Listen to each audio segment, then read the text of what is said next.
I'm going to show you how to make delicious chocolatey and fudgy crinkle cookies.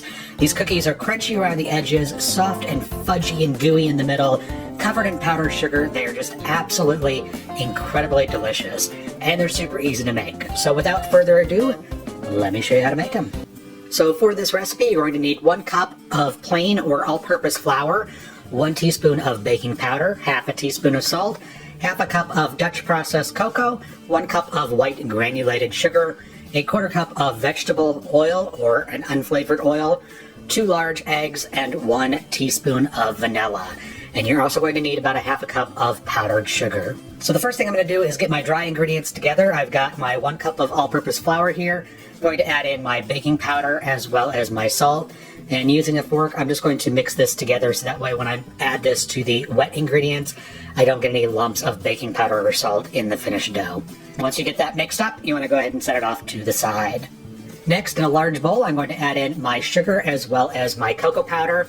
Now, I am using a Dutch processed cocoa powder here, which is the better tasting cocoa powder. Using a whisk, I'm just going to whisk these 2 ingredients together. It'll allow the cocoa powder to mix into our final batter a lot better by mixing it in with the sugar first. Try and get any lumps out. But if you can find Dutch processed cocoa, definitely go with that. It gives a much richer chocolatey flavor to your finished cookie. And to this mix, I'm going to add in my vegetable oil, and I'm just going to mix this together. Now, this isn't going to, become a liquid. It's going to be kind of sandy and gritty. That's perfectly fine, but you want to make sure to use an unflavored oil for this. Vegetable oil, corn oil, canola oil.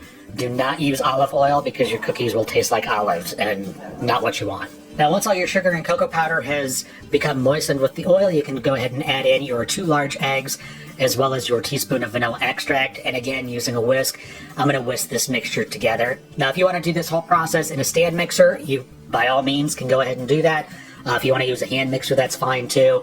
I'm just using a whisk for this because it's easy. Once those ingredients come together, you want to beat this for about 30 seconds or so just to make sure that all of the egg is broken up and incorporated into the sugar and cocoa powder mixture. Now is also your chance to break up any sugar lumps or clumps of cocoa powder that you may have. And then you want to add your dry ingredients to the wet ingredients. This is the flour, baking powder, and salt mixture. And I'm going to switch out to a spatula for this process. You can also use a wooden spoon. Because this dough does get kind of stiff, so a whisk isn't the best tool for this. And you just want to mix this together just until the flour is incorporated into the wet ingredients. You don't want to go beating this mixture because you will develop gluten in the flour and you're going to have some tough cookies, and you want these cookies to be soft and tender. So as you're mixing this, it may look like, there's too much flour in the mixture and, your dough is not going to come together. Trust me, it will come together. Just keep mixing it and it'll just happen like magic that everything will come together. And you want to scrape off your spatula, and now we want to chill our dough.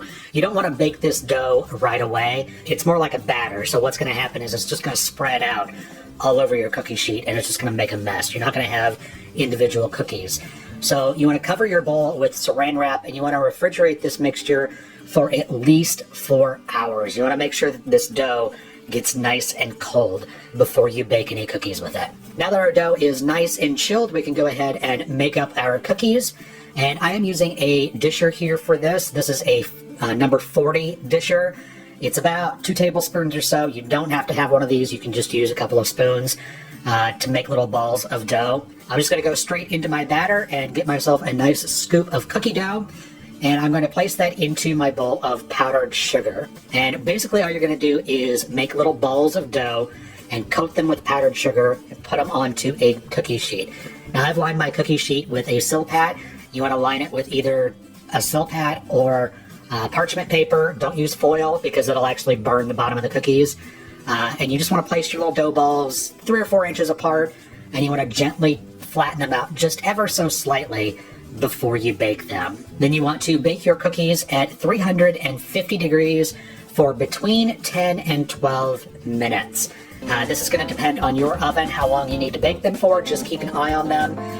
When they are done, you can take them out of the oven and they will be just set in the very center of the cookie. If you press down, the cookie should give just a little tiny bit. You should be able to feel if it's done or not. And then you want to let them cool and rest on the cookie sheet until they are cool.